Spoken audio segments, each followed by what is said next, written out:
बिस्मिल्लाहिर्रहमानिर्रहीम। अस्सलाम वालेकुम नाज़रीन, आप देख रहे हैं प्रोग्राम सिटी 10 में हूँ आपकी मेज़बान अना यूसुफ। इस दुआ के साथ कि अल्लाह ताला सबको सेहत और तंदुरुस्ती वाली ज़िंदगी अता फरमाए। प्रोग्राम का आगाज़ खुशगवार मौसम में हवाएं चल रही हैं और अभी कुछ देर पहले पता चला है कि जी ज़्यादा खुशगवार, क्योंकि जब मैं आई थी तो इस तरह से मौसम नहीं था कि हवा चल रही थी और ठंडास हो रहा था। अब मौसम पता चल रहा है कि जी बाहर बहुत अच्छा है, बारिश की भी प्रेडिक्शन है जी। साथ ही साथ ये कहा जा रहा है कि जी आइंदा 24 घंटों के दौरान और फिर 6 जुलाई से तो तेज़ बारिशों की प्रेडिक्शन की जा रही है कि जी 6 जुलाई से मानसून बारिशों के ताकतवर स्पेल की एंट्री हो जाएगी।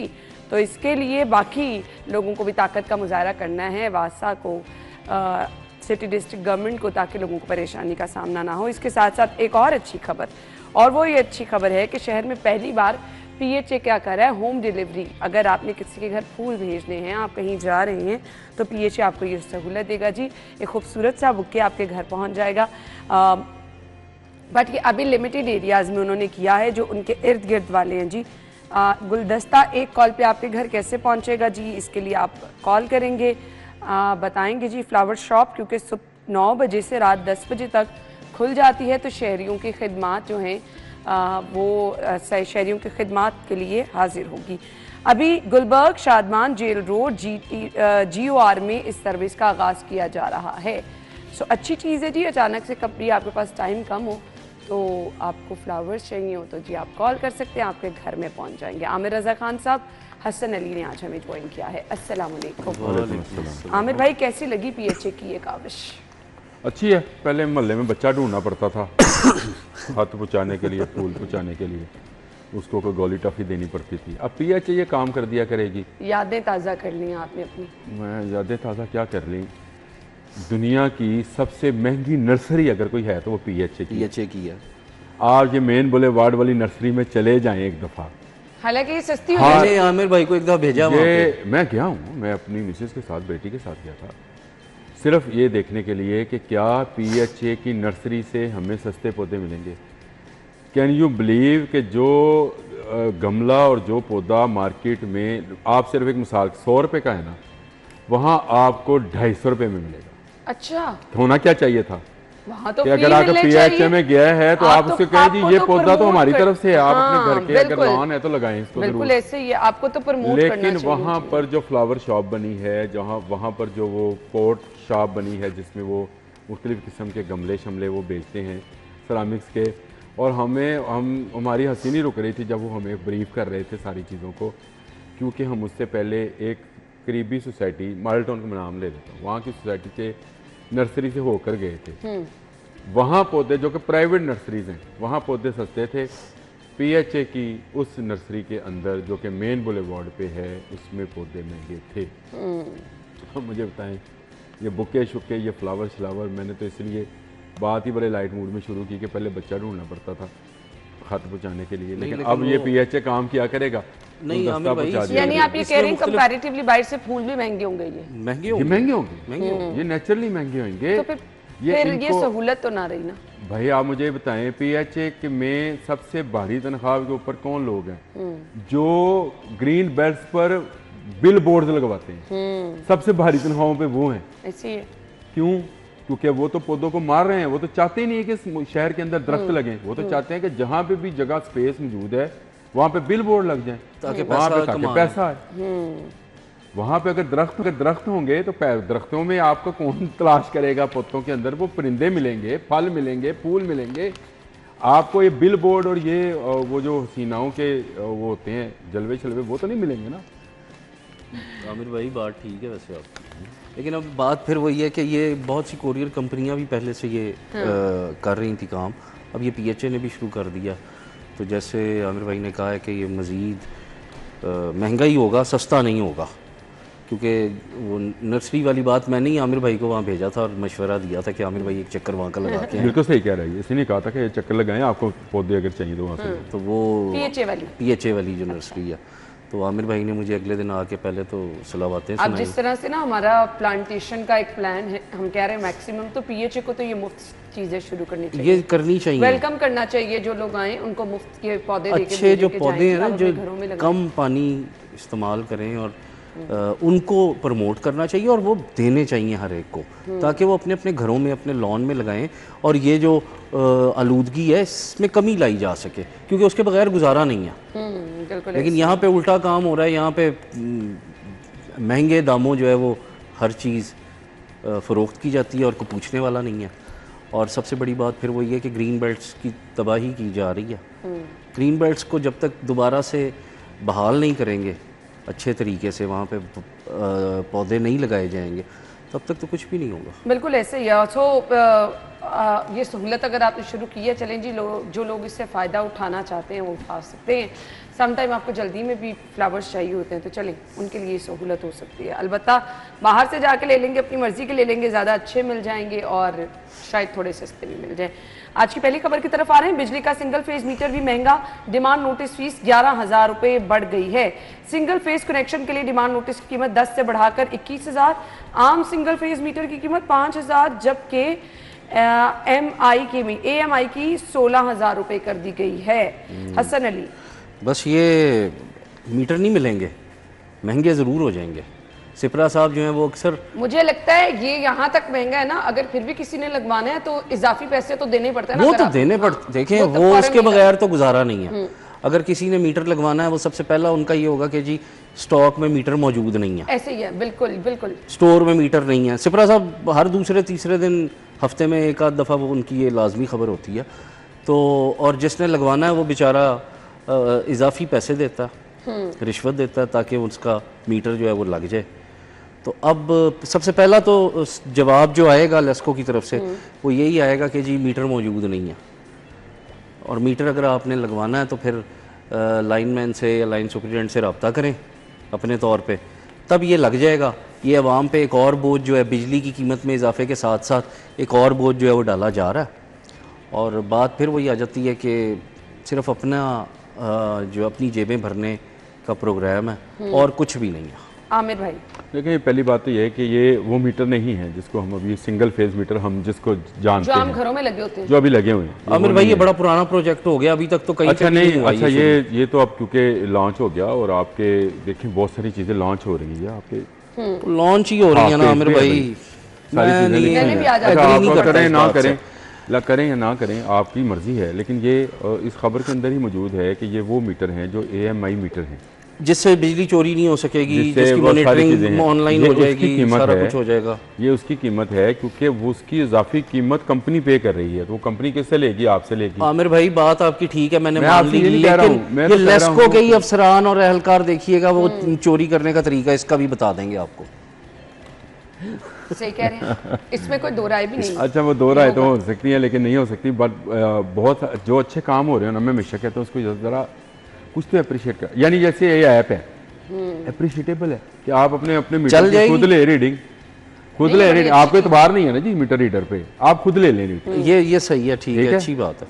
इसी तरह AMI मीटर हैं जिसका कंट्रोल आपके कंप्यूटराइज सिस्टम में मौजूद होगा, उसमें कोई हैंकी बैंकी अगर की जाएगी मीटर के अंदर तो वो पकड़ी जाएगी। बिल्कुल ऐसे ही है। तो अगर ये मैं ये अच्छा ये बात की है कि उसमें करप्शन होगी या नहीं होगी, लेकिन एक सिस्टम अगर दुनिया भर में लाई जाए, बल्कि मैं तो यहाँ तक कहता हूँ कि आप एडवांस बिलिंग का मामला लेकर आए, खुदा का वास्ता है, जिसमें सारिफ को पता है उसने 2,000 रुपये की बिजली खरीदी है, 2,000 के इतने यूनिट मिले हैं मुझे, मैं उतने यूनिट, जैसे पेट्रोल हम खरीदते हैं, इजी लोड कह लें, इजी लोड कह लें, इस तरह की चीज़ें जो हैं वो आप इंट्रोड्यूस करवाएं ताकि लोगों को मज़ीद सहूलत मिले। और एक खुशखबरी ये भी है कि अगर पता नहीं आपने वो खबर देखा है कि नहीं देखा, बिजली की बुनियादी टैरिफ में 1 रुपये 40 पैसे कमी। जी बिल्कुल पता है, कल नेपरा ने ये ऐलान कर दिया है और गवर्नमेंट ने, और याद रखें ये बुनियादी टैरिफ में है, ये बड़ी बात है। हाँ, क्योंकि बेस जो है ना, हमेशा शायद सिपरा साहब कहते थे फर्क तब पड़ेगा हाँ, जब बेस टैरिफ देखिए 1 से 50 रुपये वाले तक 3 रुपये और 75 पैसे रह गया यूनिट का, 1 से 100 50 से 100 तक वाले यूनिट का जो है वो प्राइस रह गई 7 रुपये 49 पैसे। इसी तरह 100 से 200 सब में कमी आई ना, कहीं जहाँ कमी आती है वहाँ पे भी हमें इत्मीनान का इज़हार। अगर हम पेट्रोल महंगा होने पे, बिजली के जो फ्यूल एडजस्टमेंट चार्जेस ज़्यादा होने पे शोर में चाहते हैं, तो जहाँ हमें रिलीफ मिल रहा है ना, वहाँ ज़रूर ज़रा एक दफ़ा आमिर भाई मुझे एक बात, ठीक है मैंने मान ली आपकी बात, लेकिन बात यह है कि एक तरफ आप ये रिलीफ की बात कर रहे हैं, तो दूसरी तरफ जो आपने पेट्रोल के साथ किया, अवाम का तो बुरकस निकल गया ना, बैलेंस कर दिया जाता ना, बैलेंस। फिर अवाम बेचारी आमिर भाई, इसलिए अवाम कहती है लंबी बहस है, पेट्रोल हमारे यहाँ से निकलता नहीं निकलता आमिर भाई, वो नहीं निकलता। लेकिन आलमी मार्केट में तो सस्ता हुआ, फिर रिलीफ लगता नहीं है। सस्ता हुआ ना भाई, जब ईरान जंग थी। आमिर भाई वो ठीक कह रहे हैं आप, लेकिन जब आम आदमी को लगता है ना एक तरफ महंगाई हो गई, एक चीज महंगी एक सस्ती, तो फिर आपको वो रिलीफ किसी देखिए पूरी दुनिया में ये सिलसिला इसी तरह से चलता है। मुझे बताएं, आज अमेरिका के अंदर अल्लाह ताला आपको जितना इत्मीनान सुकून असल में आमिर भाई का बिल, असल में आमिर भाई का ना नहीं तो कुछ नहीं कर सकती ना, इसमें मसला पता क्या इसमें क्या, इसमें ऐसी मैंने कौन सी बात कह दी? आबादी के बढ़ने के साथ साथ महंगाई बढ़ती है, मसाइल बढ़ते हैं, ये होता है। और ये पूरी दुनिया में है, जिस तरह यहाँ पे नहीं है पूरी दुनिया में है। और अगर यहाँ पर भी है तो आप ज़रा सा जहाँ रिलीफ मिलता है वहाँ तो सुख का सांस लें भाई। अगर ये ऐप बन गई है तो मुझे इसका शुक्र अदा करना चाहिए कि यार ये ऐप बन गई, ठीक है, आम आदमी को मान ली आपकी बात, ऐप बन गई। अच्छा, हम यहाँ पर अल्लाह करे ये चल लेने के बजाय हम पिछली बातों को लेकर, अगली बातों को लेकर, तो आमिर भाई आप माजी में तो यही सब कुछ होता है ना, रिलेट करें। जब भुगता है, जब जेबों से पैसे निकले हैं, जब एक आपने मुश्किल वक्त गुजारा है, तो आप कहते हैं उसको भूल जाएं किस तरह से? हाँ चलिए, अच्छा वक्त है ना, उसको याद रखें बस। जरूर याद करें अच्छे वक्त को भी, लेकिन जो चीजें आपके साथ गुजरी हैं उनको भी याद रखना चाहिए, ताकि आप मुझे मेरा निकाह ना याद कराएं, ना अपना निकाह याद करें हैं उनको याद करें। अच्छा जी, अपने जाने जी अगली खबर की तरफ भी, लेकिन अभी ब्रेक लेंगे, ब्रेक के बाद आएंगे, हमारे साथ रहिए।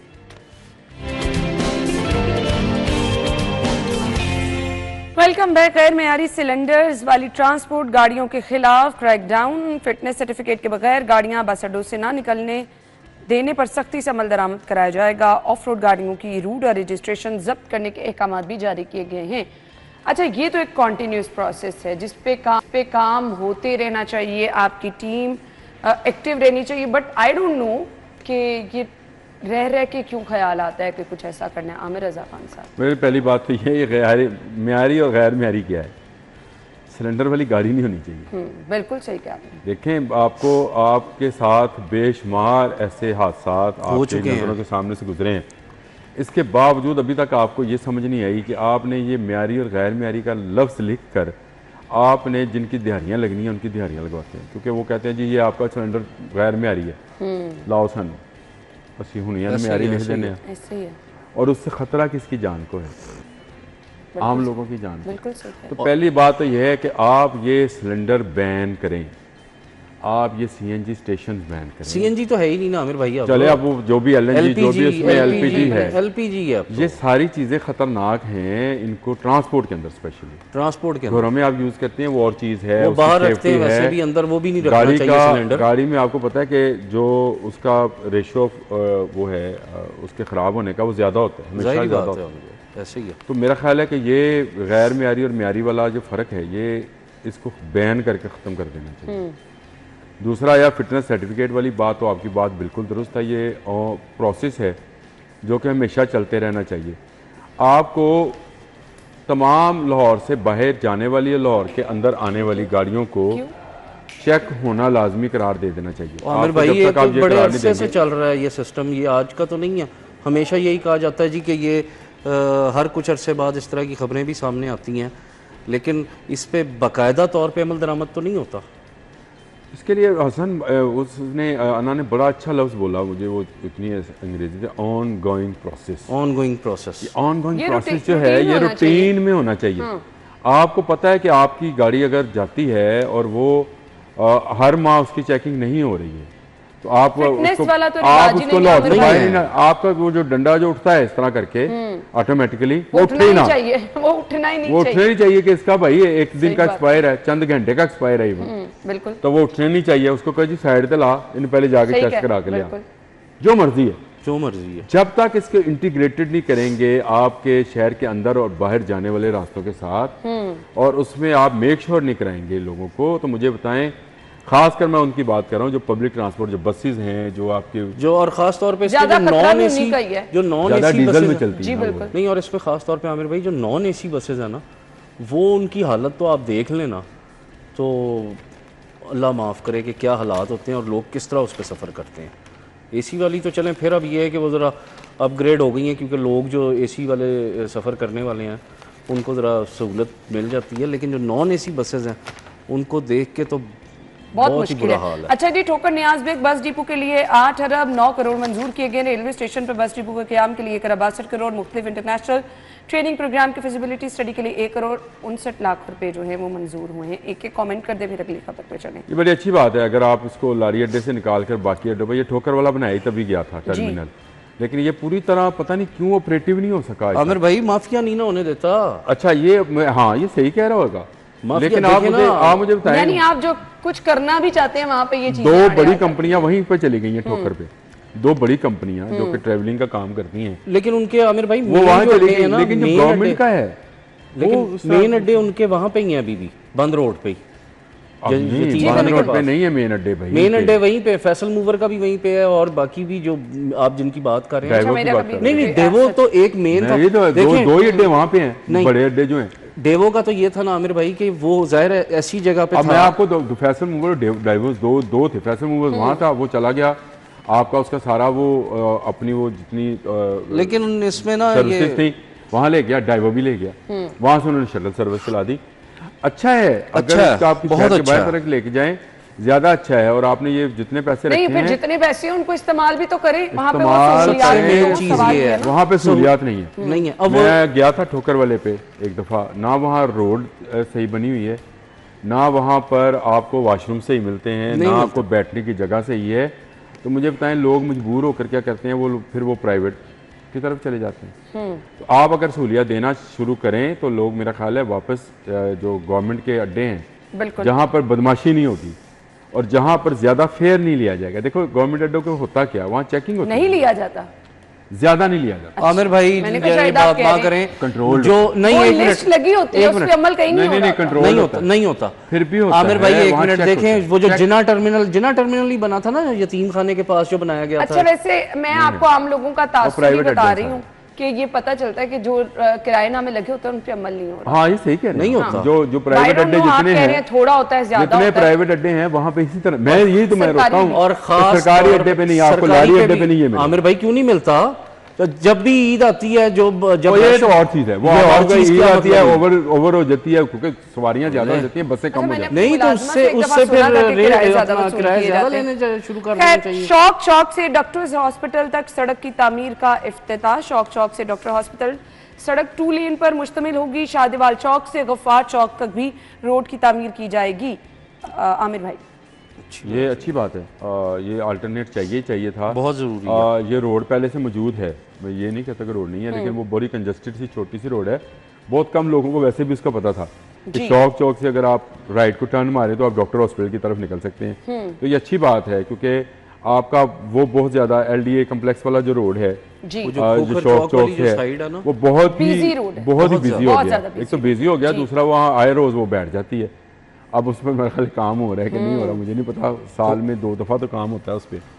नहीं वो दूसरी तरफ ये हो रहा है। आपको अल्टरनेट रूट्स जो हैं उनको देने बेहतर पड़ेंगे। करना चाहिए। नहीं बेहतर करना नहीं चाहिए। नहीं, और जरूर। आप देने इतना पड़ेंगे, घूम ये के नए रूट्स बनाने आप पड़ेंगे। चौक से अगर जाना चाहें डॉक्टर हॉस्पिटल, तो आपको अंदाजा है कि हमें कितना घूम के जाना पड़ेगा, और ये बिल्कुल शॉर्टकट है। अच्छा, आप वहाँ से राइट होएंगे और आपको डबल रोड मिलेगी और आप सीधा जो है F ब्लॉक वाली मार्केट में आ जाएंगे और वहाँ से आप डॉक्टर हॉस्पिटल पहुँच जाएंगे। G1 मेरा हाल है ये बड़ा G1 वाली। हाँ G1 वाली, सॉरी F1 G1 वाली मार्केट। जीवन वाले तो आपके लिए बड़ी सहूलत हो चलें, जाएगी। हसन एक कमेंट कर दे, ये फिर हम अच्छी break की बात तरफ है। चलें। देखें अल्टरनेट रूट्स जो है ना इस वक्त वो शहर में बहुत ज़रूरी है, क्योंकि जिस तरह से ट्रैफिक बढ़ती जा रही है, गाड़ियों का दबाव बढ़ता जा रहा है, उसके लिए बहुत ज़रूरी है।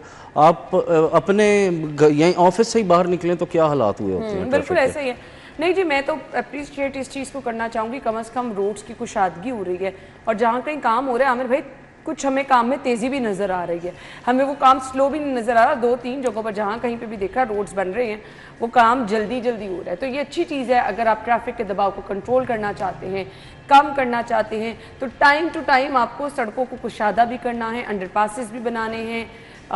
ये चीज़ें अगर होती रहेंगी तो आपके ट्रैफिक का दबाव कंट्रोल भी रहेगा। ऑल हमें हर गुजरते दिन के साथ ये एफर्ट जितनी मर्जी करते जाए, क्योंकि आपकी गाड़ियाँ इतनी ज़्यादा हैं और हर दिन आपको गाड़ियों की, मोटरसाइकिलों की तादाद में इजाफा होता नज़र आ रहा है। सो ये चीज़ें साथ मिलना एंड यस तजावुज़ात का खात्मा होना, और फिर टीपा भी थोड़ी मेहरबानी कर दे जहाँ कहीं सिग्नल्स ख़राब हैं, जहाँ कहीं थोड़ा बहुत, थोड़ा नहीं बल्कि इसकी वजह से बहुत बड़ा इशू हो जाता है जी, लोगों को पता ही नहीं चलता, और आजकल तो वैसे ही चालान लोगों के घरों में आना शुरू हो जाते हैं। सो इन चीज़ों को अगर तमाम इदारे मिलजुल के कोऑर्डिनेशन से करेंगे तो अच्छे नताइज सामने आएंगे। एंड यस शहरियों को भी अपना किरदार अदा करना है, रोड पे अगर आप हैं तो जिम्मेदारी का सबूत। इशारा लगा हुआ तो बल्ब खुद बदल लें। शहरियों को अपना किरदार टीपा नहीं, उधर भाई नहीं आती है, टीपा दारा भी है। आमिर भाई यहाँ पे तो इशारा बंद भी होता है तो लोग नहीं छोड़ करते रहे यार, लेकिन सिग्नल सिग्नल है भाई। भाई मैंने तो वो कहा लाहौर के सारे से आधे से ज्यादा सिग्नल खराब है। मैंने तो मुझे बताइए, अपने आप अपने दफ्तर वाली रोड पे सिग्नल देख खराब है, आप जहाँ से घर से आती हैं वो खारक वाला सिग्नल देख लें खराब है, वहाँ से सब्जादार वाला सिग्नल देख लें खराब है। यतीमखाना चौक पे जो सिग्नल है खराब। शहरी अपनी जिम्मेदारी पूरे करें, घर से बल्ब लेकर आए और सिग्नल पर फिट करें। लेकिन तो मैंने टीपा का पहले जिक्र किया कि है ही नहीं इदारा, टीपा कहाँ पे है मुझे तो नजर नहीं आता। है, जिंदा है, पता नहीं, सांस तनख्वाही ले रहा होगा। हाँ ये है, बस तनख्वाही ले रहे। ब्रेक के बाद आते हैं, हमारे साथ रहिए।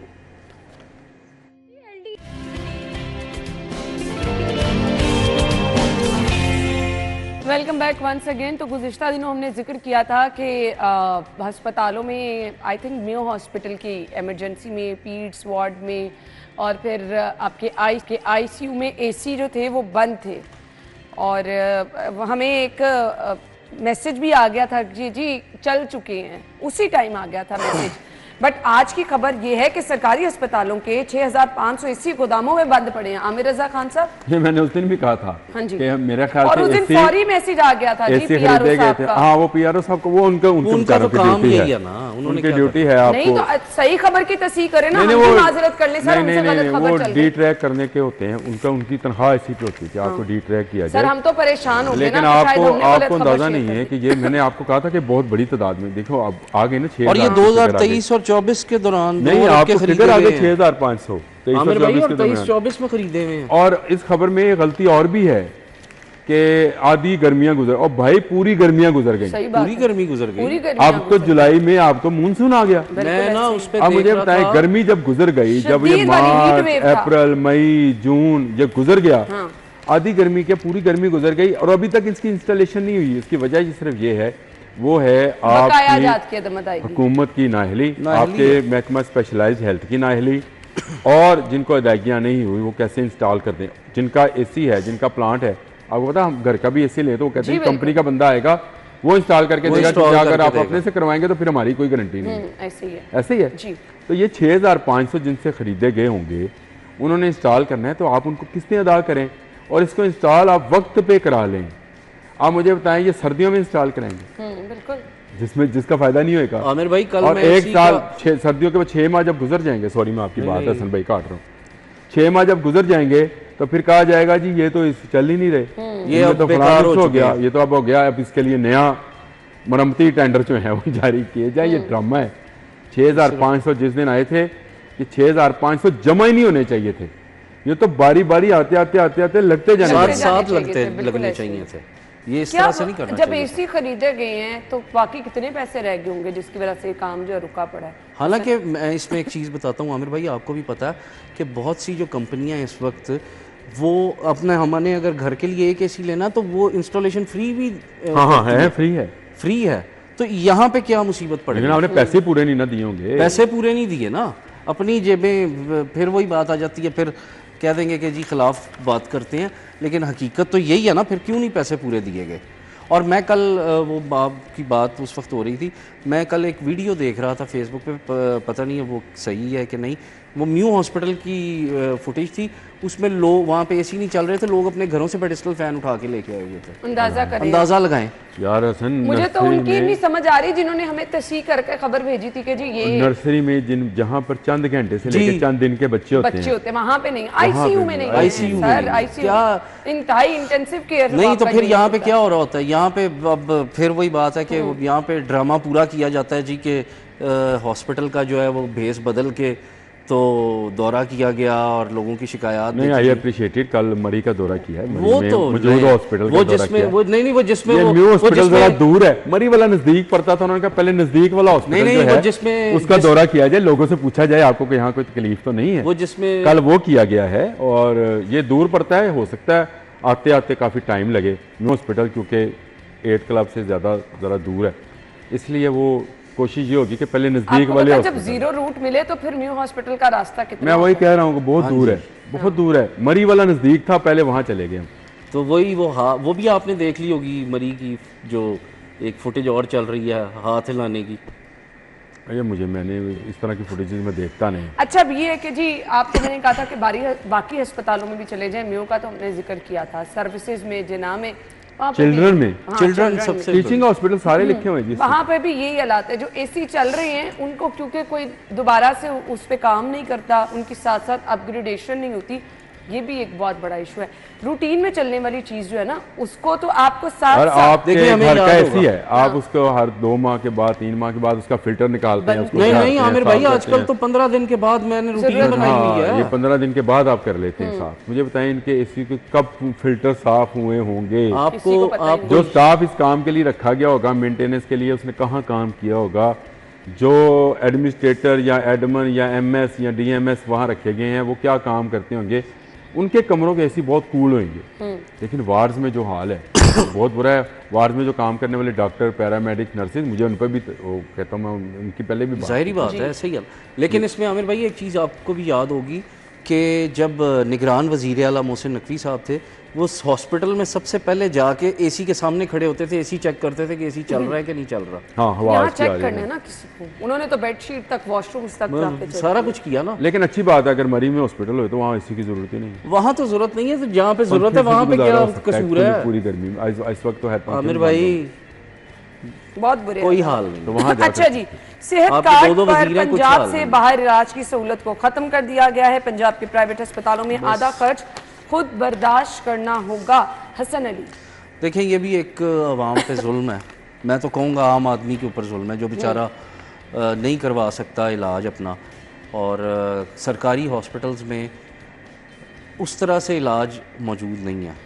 ठीक है, ये हमें मानना होगा, वो सहूलियात नहीं है।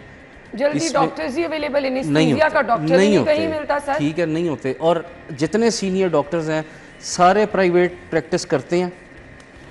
हॉस्पिटल्स, जितने सरकारी हॉस्पिटल्स हैं, उनको अपने जो हाउस जॉब के डॉक्टर्स हैं और जो यंग डॉक्टर्स हैं उनके हवाले किया हुआ।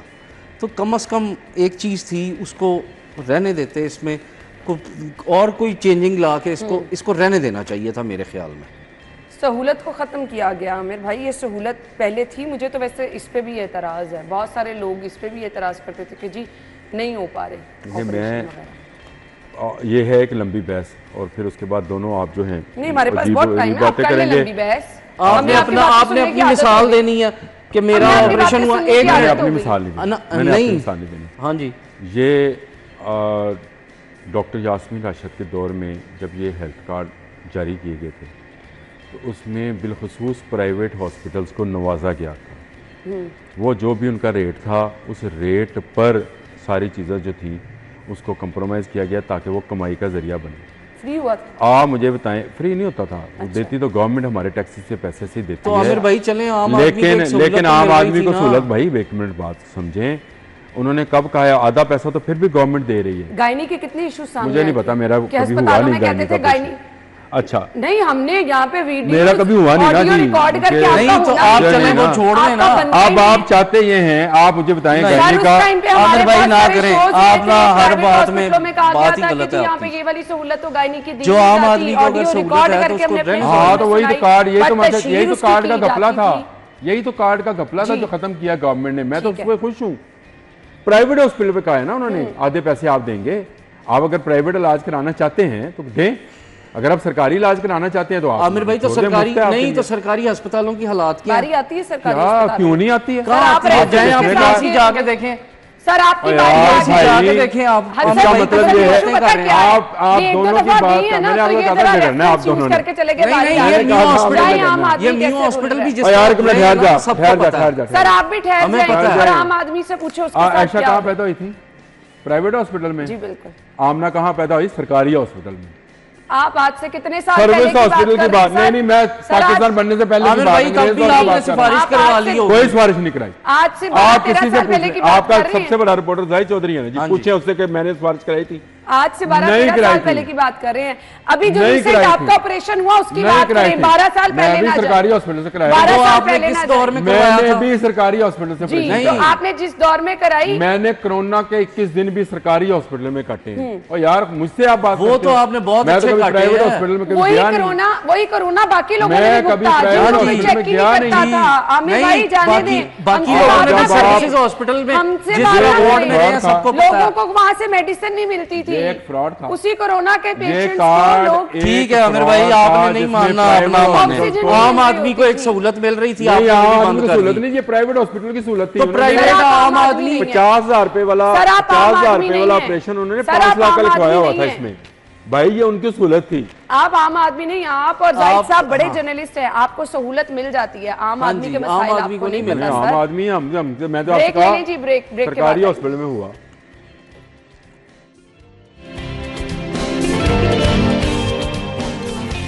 Welcome back once again. लें जी, यहाँ तो बहस हुई बहुत लंबी ब्रेक में भी, बट एक सुई आई डोंट नो, पता नहीं जाहिद साहब के साथ ज़्यादा बैठना शुरू कर दिया, वहीं की वहीं अड़ी है। अपनी छत अपना घर प्रोजेक्ट 50,000 घरों की तामीर, मुकम्मल सिफारिश के बगैर घर बनाने के लिए कर्जों का इजरा काबिल तकलीद मिसाल है, ये कहती हैं सीएम साहिबा। एक चीज़ की तो यहाँ पे मैं भी कह देती हूँ कि वाकई क्योंकि ये बैंक के थ्रू हुआ, बहुत सारे लोगों ने हमें भी कहा कि जी सिफारिश कर दें, किसी तरह से कर्जा मिल जाए, तो इसमें मेरे ख्याल से शफाफियत जो है वो खासी मलूज़ खातिर रखी गई है, क्योंकि डायरेक्ट आपको बैंक से ये कर्जा मिलना था और बीच में किसी सेकंड पर्सन का कोई रोल नहीं था। हसन अली, देखिए ये एक अच्छा मंसूबा है, क्योंकि इस वक्त सबसे ज़्यादा जो ज़रूरत है वो आम आदमी को घरों की छत की, अपनी छत की ज़रूरत है, और हर एक की कोशिश होती है कि उसकी अपनी छत जो है वो बन जाए। तो इसमें पूरी जिंदगी में आपका ख्वाब ही ये सबसे और जिसका अपना घर है वो ब्लेस्ड है इस टाइम। तो ये एक सीएम की, गवर्नमेंट ऑफ पंजाब की एक अच्छी काविश है और इसको ज़रूर अप्रिशिएट करना चाहिए। और जैसे आपने कहा कि इसमें शफाफियत है, ये नहीं कहा जा सकता कि इसमें कोई, हो सकता है कि अपने लोग दरमियान में नवाजे गए हों, मैं ये नहीं कहता, लेकिन अगर मैं बात करूं तो 80% 90% जो है वो इसमें शफाफियत ज़रूर होगी, क्योंकि ये एक प्रॉपर प्रोसेस था जो कि ऑनलाइन अप्लाई करना था, उसके बाद ये प्रोसेस आगे चलना था। तो जैसे कि माजी की एक हुकूमत ने बड़ा दावा किया था कि जी हम इतने घर बनाएंगे और वो कुछ भी ना कर सके, तो अगर हम उसको देखें और इसको देखें तो मेरा ख्याल है कि ये एक आम आदमी के लिए, अच्छा जी, एक आसान कर्जे वाली थी, एक मुकम्मल तौर पर आपको जो है वो घर मिलना था, उस पर अब लोग बड़ा परेशान हैं। तो सीएम साहिबा से गुजारिश है, आमिर भाई देखिए पहली आप क्यों सख्ते में चले नहीं, गए? मैं सख्ते में चला गया। बहुत सारे लोग जो वाकई ने जब घर का जिक्र किया तो मेरे जहन में बहुत सारे लोग आए कि जिनका अपना घर नहीं है, तो आपको सख्ते में जाना पड़ता है। और जिन लोगों के साथ आपका प्लॉट देने का वादा था साफियों का, वो अभी तक मुझे मुकम्मल होता नज़र नहीं आया, और वो भी आप वो अच्छा, वैसे वो होगा भी साहब ने नहीं बताया आमिर भाई, कि- वो मुझे नहीं लगता कि वो बहुत होगा। सारे मेरे साफी दोस्त जो हैं वो इस वक्त भी बेघर हैं, बहुत और सारे किराए के घरों पे। अच्छा, वैसे राव साहब ने तो कल अगर खुशखबरी आपकी दी है इतनी कि शफाफियत है, बजट में मंजूर हो चुका है। बजट तो मंजूर हो गया है। असल में जो सियासत की नज़र जब चीज़ हो जाती है ना, अब ये आप चीज़ें अब तो आप फिर ये बात काबिल कहें कि अफसोस ही है। राव साहब ने दी है, अजमा साहब ने साहबा ने दी है, तो वो एक ही बात होती उसमें कोई दो राय नहीं होती। अच्छा काम हर एक को नज़र आता है। अच्छा, लेकिन ये है कि ये बड़ा प्रोजेक्ट है और ये साबिक दौर में भी रहा है। मेरे बहुत सारे दोस्तों ने उस दौर में अप्लाई किया था और उन्होंने अपने घर बना लिए। मुझे खुशी होती है, मैं जिसका अच्छा काम हो आप उसको ज़रूर अप्रिशिएट करना चाहिए। उस दौर में भी था, इस दौर में भी है। तो बेघरों के लिए आप जितना काम कर सकते हैं और इसको मजीद बढ़ाना भी करें। और ये जो लोगों को रहने का, क्योंकि बहुत सारे लोगों का अब रिस्क अल्लाह ताला ने लाहौर में लिख दिया, वो बड़े शहरों में, बहुत शहरों से आकर, दूसरे शहरों से आकर यहाँ पर रहते हैं, ऐसे ही है। काम करते हैं, इस शहर की तरक्की में अपना हिस्सा अदा करते हैं। उनके पास अपना घर होना चाहिए। बहुत अच्छा प्रोजेक्ट है, जितना शफाफ हो सके इसको शफाफ बनाइए, और ये आने वाली नस्लें खुद बोलेंगी कि उनको क्या फ़ायदा हुआ था। तो मैं ये समझता हूँ ये प्रोजेक्ट, और जो घरों में अद्वियात पहुँचाने वाला प्रोजेक्ट है। कल एक बंदे ने जब ये तारीफ़ की और उसने कहा कि मैं फ़लाँ जमात का बुनियादी रुकन में से एक रुकन हूँ, लेकिन एक मेरे दोस्त ने सिर्फ एक ऐप पर लॉगिन होकर उसकी बेटी का इंसुलिन का मसला था वो हल हुआ, और उसने कहा कि मैं खैबर पख्तूनख्वा से मेरा तल्लक है। मैंने ख़ुद देखा है कि गाड़ी आई 3 माह का इंसुलिन और बाकी चीज़ें देकर गई और कह के गई कि जब ये 10-15 दिन की रह जाएगी तो आपने दोबारा एक मैसेज करना है सिर्फ, अगले 3 माह के लिए आपको आएगी। और उसमें वो मीटर भी था, ग्लूकोमीटर और उसकी स्ट्रिप्स और कहते अच्छा, इतना ये तो बक्सा बड़ी था। अच्छी चीज़ वो है। पूरी किट है, कहता कोई सिफारिश नहीं, कहता 14 साल हुकूमत रही है वहाँ खैबर पख्तूनख्वा में, है भी अभी मुझे अभी भी है। अब मुझे बताएं कि वहाँ कोई ऐसा काम कर सका। वो तारीफ कर रहा था, मैं उसको बंदे का नाम भी नहीं जानता हूँ, बैठा था वो कह रहा था कि मेरा तल्लक है, मैं बाहर रहा हूँ, वैसे अब यहाँ आया हूँ। मैंने जो यहाँ सिस्टम देखा है, काश कि ये खैबर पख्तूनख्वा में भी हो। और ये जो अपना घर वाली स्कीम है, इसको आप दूसरे शहरों में फैलाते चले जाएं, लोगों को घर दें वहाँ पे। मेरा ख्याल है लोगों ये को बहुत बड़े blessing है। बड़े शहरों में भी ये दुआएं हैं project जो हमेशा है के ना, लिए, आप दुआएं लें। और ये बड़े शहरों में भी ये प्रोजेक्ट लाजमी शुरू करना हाँ, चाहिए, करना चाहिए। ताकि आम जो मतवसत तबके से ताल्लुक़ रखने वाले लोग हैं वो अपनी छत कम अज़ कम बिल्कुल उनको ऐसे मिल ही है। सके। और बिल्कुल छोटे ऐसे। अगली खबर की तरफ आ जाए। माहौलदोज़ इक़दामात की तरवीज के लिए अवाम महकमा माहौलियात के साथ ताउन यकीनी बनाए, ये महकमा माहौलियात कहती है। आलूदगी पर आज फार्मेसिस प्लांट सील किए गए हैं, 17 टन टायर जब्त किए गए हैं। आमिर भाई, अच्छा, ये टायर जलते हैं ना जी? जलते हैं टायर कहाँ जाते हैं? ये जो पुराने गाड़ियों के हम टायर निकाल के फेंक देते हैं या बेच देते हैं या जो भी करते हैं, उसको वो स्क्रैप में चले जाते हैं और उसके बाद उनको फर्नेस में जलाया जलाते जाते हैं, हैं, फर्नेस में मुख्तलिफ जलाया जगह जाता पे है। जलाया जाता है। अगर तो आप ये खतरनाक मोमनपुरा है। वाली साइड पे जाएं तो आपको हर बंदे के चेहरे पे एक इतनी लेयर कालक की मिलेगी, घर पे, मस्जिदों में, जहाँ मर्जी चले जाएं तो आपको महमूद मिलेगी। बूटी वाली साइड पे जाए ना, जहाँ पे ये हाँ, जलाए वही जाते वही हैं। वही तो अच्छा, मुझे वो तो बताएं, सांस बरोगे लेना वाला और उसमें वो जो मुश्किल सारा बहुत है, इलाका है बहुत ना, तो ये तो बड़ा आसान काम था कि गवर्नमेंट को ये, मैंने पिछले दिनों एक देखा, पता नहीं वो सच है झूठ है, कि जो प्लास्टिक की बोतल डालें और पैसे बनते जाएंगे आप। हाँ, ये बहुत जगहों पर मैंने ये देखा, चल रहा है, सोशल ये मीडिया पर मैंने बहुत देखा। ज़्यादा सोशल चल मीडिया रहा पे है। तो ये टायर के लिए भी कर दें भाई, गवर्नमेंट टायर खुद इकट्ठे कर ले। ये इनिशिएटिव अगर आप ले रहे हैं तो आज तो वैसे भी दिन है प्लास्टिक फ्री डे। इसको हाँ, आज के दिन है प्लास्टिक फ्री डे। हाँ जी, प्लास्टिक फ्री वो डे। नहीं हो सकता, वो तो हो प्लास्टिक ही नहीं फ्री डे। सकता। प्लास्टिक आप फ्री क्यों? डे क्या कुछ होता है? मुमकिन आप खुद नहीं, ही नहीं, कहते होते मुमकिन हैं, नहीं है। नामुमकिन कुछ नहीं है। देखें, आप खुद कहते होते हैं। यहाँ पाकिस्तान नेशनल हॉकी स्टेडियम में ही दफ्तर है इनका, एनवायरनमेंट वालों का। इनकी कोई 200 मोटरसाइकिल वहीं खड़ी देखी है मैंने, वो जाते नहीं कहाँ। गाड़ियां भी आमिर भाई, अभी गाड़ियां पिछले भी। दिनों वो बड़ी सीएम मैं साहब चला ने- गया अपनी कार लेके, मैंने कहा जी यार ये इसको टेस्ट कर दें। उन्होंने कहा जी इसको टेस्ट कराएंगे ना सर जुर्माना हो जाएगा। मैं क्यों, सामान नहीं है? कहना है। टेस्ट क्यों नहीं कर रहे? कहना जी इतने टेस्ट करने का हुक्म नहीं है, मजमा ला के टेस्ट करने का हुक्म है। क्या है?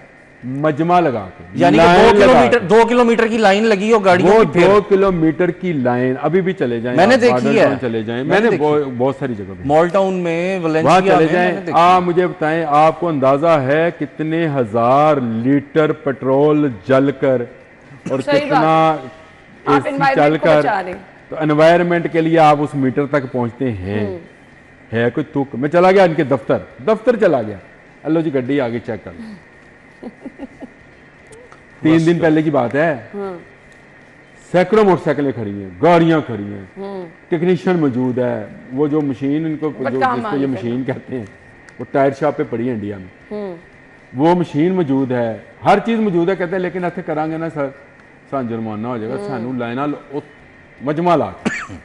जब आप किसी अच्छे काम को भी मजमागिरी में डाल देते हैं ना, याद रखें उस काम में खराबी होती है। और खराबी ये है कि आज लोग हज़ारों लाखों लीटर पेट्रोल जलाकर वो एक टेस्ट करा रहे हैं और उसका एक स्टिकर लगवा रहे हैं, जिससे आलूदगी में मजीद इजाफा हो रहा है। और इसमें एक और चीज आप है, ये टायर शॉप वालों पे, पेट्रोल पंपों पे दे दें। 60 मीटर है जी लाहौर में, 60 है इनके बकौल। 60 के 60 आप 60 पेट्रोल पंपों पे लगा दें मुख्तलिफ जगहों पे। जो पेट्रोल डलवाने आया है वो पेट्रोल डलवाए, अगली जाकर ये जाकर आपको मीटर आसानी पर से सूरत मिल जाएगी। बहुत बहुत शुक्रिया जी। हम ब्रेक और हेडलाइंस के बाद आपको ज्वाइन करेंगे stay with us.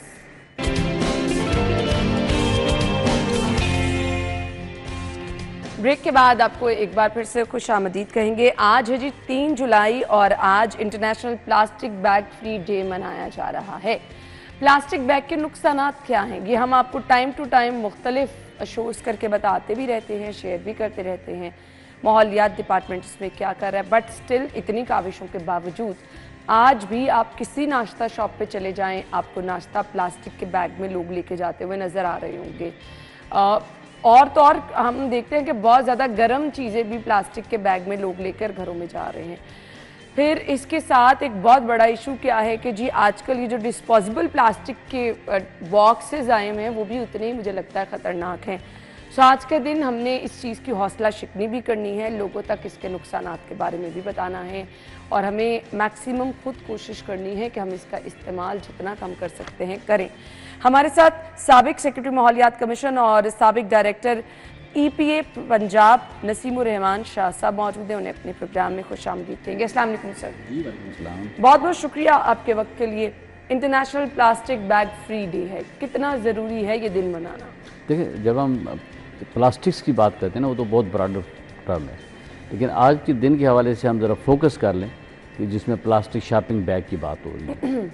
Plastic shopping bag का हमें चूँकि एक राइज हो गया, जहाँ पे आपके हमारे माशरे में हमारी हर चीज़ प्लास्टिक शॉपिंग बैग में, हमने फ्रूट लेना है, हमने दही लेनी है, हमने चने लेने हैं, कुछ लेने हैं, प्लास्टिक शॉपिंग बैग हमारी ज़िंदगियों में शामिल हो गया। खाली जब प्लास्टिक बैग हम कहते हैं तो प्लास्टिक बैग का 80% यूजेज इंडस्ट्रियल है, जिसमें आपके कपड़े के थान भी प्लास्टिक में लपेटे जाते हैं और बहुत सारी चीज़ें जो कि हम पैकेजिंग के लिए इस्तेमाल करते हैं, वो हमारे लिए प्रॉब्लमेटिक नहीं है। प्रॉब्लमेटिक हमारे लिए था प्लास्टिक शॉपिंग बैग, क्योंकि ये आपको पता है बहुत कम थिकनेस का बन रहा था। जो पुराना कानून था वो उसमें 15 माइक्रोन थिकनेस रखी गई थी कि उससे कम ना बने, लेकिन ये उससे भी कम थिकनेस का बनता था। उसकी फिर प्रॉब्लम क्या आती थी कि जब वो बहुत कम थिकनेस का बनता था तो ये जहाँ कहीं आप इसको फेंकते थे, नॉर्मली हम लोग क्या करते हैं कि कुछ हम चीज़ उसमें लेके आए तो शॉपिंग बैग को फेंक दिया, और अगर हम रेडी पे भी जाए थे तो इतना लाइट वेट और इतना सस्ता था कि एक पाव अगर कोई चीज़ आप देते थे आपको 2 शॉपिंग बैग वो दे देते। जी बिल्कुल ऐसे। और जब हम लोग उसको फेंक देते थे तो वो शॉपिंग बैग हमारे लिए 2 प्रॉब्लम क्रिएट कर रहा था। एक तो इन्वायरमेंटल इश्यूज कि उड़ के उसने आपके ड्रेनों में चला जाना है और आपकी ड्रेन्स जो सीवरेज सिस्टम वो चोक हो जाना है, ये बहुत बड़ा इशू था। नंबर 2, अगर उसको हमने ओपन एयर में फेंक दिया तो हमारे खेतों में अगर ये चला गया तो ये इसने डिग्रेड ही नहीं होना था, बिल्कुल ऐसे सैकड़ों साल डिल्यूट नहीं होता बिल्कुल भी। ये इसको आप सैकड़ों साल देख लीजिए अपनी उसी हालत में देखा। तो इन्वायरमेंट के ऊपर तो उसके ये इम्पैक्ट थे कि हमारी जहाँ जहाँ आपको कूड़े पे इधर उधर आपको शॉपिंग बैग और ड्रेन्स में ये नज़र आ रहा था। तो दैट्स वाई इसका एक तो ये इन्वायरमेंटल इम्पैक्ट्स थे। दूसरा हमारे हेल्थ के ऊपर हमारे इसके इम्पैक्ट्स भी थे कि हमारे जो लेजिस्लेशन थी पुरानी भी, उसमें भी और मौजूदा में भी जो इसमें ईडेबल आइटम्स थी वो स्टोर करने के लिए या ले जाने के लिए ममानियत थी, लेकिन वो हमारे माशरे में, जैसे मैंने अर्ज़ किया कि हमें दही भी उसी में लेके जानी थी, हमने फ्रूट भी उसी में लेके जाना था, और हर चीज़ और चने खाने पीने वाली हर और ख़ासकर जब गर्म चीज़ हम इसमें डालते हैं, कुछ सालन वगैरह, चने वगैरह, और उसका टेम्परेचर 50 डिग्री सेंटीग्रेड से ज़्यादा हो जाता है तो देन वो फिर उसका रिएक्शन होने का ख़तरा होता है और उसमें ज़्यादा कसावतें मिलने का ख़तरा होता है। तो लिहाजा इसके इन्वायरमेंट के ऊपर और हेल्थ दोनों पे इसके इम्पैक्ट्स थे। तो अब हुकूमत इसको डिस्करेज करना चाह रही है, इसलिए लेजिस्लेशन को रिवाइज़ किया गया और इसकी जो थिकनेस है, लेकिन हम यकदम हुकूमत इसको ख़त्म नहीं कर सकती। आपकी सैकड़ों बल्कि हज़ारों इस वक्त इंडस्ट्रीज़ और लाखों लोग इस रोज़गार के साथ वाबस्ता थे। तो लिहाजा इसके ऊपर जो लेजिस्लेशन की गई, जो अमेंडमेंट इसमें लाई गई, वो 15 माइक्रोन से 75 माइक्रोन इसको थिकनेस कर दी गई। सही। और उसमें लॉजिक ये थी कि जब इसकी थिकनेस बढ़ाई जाएगी तो ज़ाहिर है इसका एक तो वेट बढ़ जाएगा और नंबर 2 इसकी कॉस्ट बढ़ जाएगी। सही।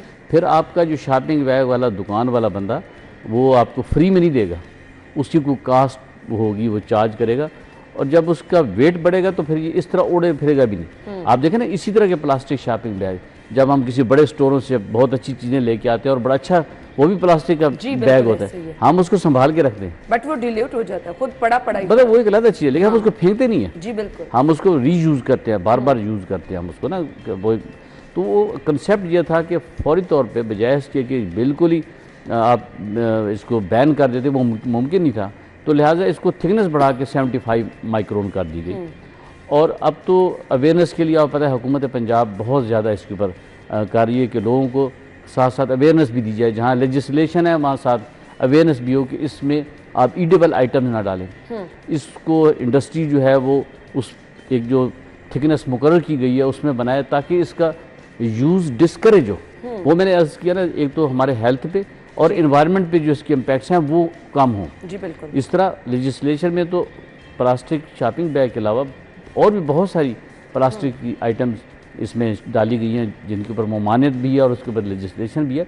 बट स्पेशली शॉपिंग बैग हमारी ज़िंदगी में बहुत ज़्यादा वो पता है बहुत ज़्यादा राजबासी है।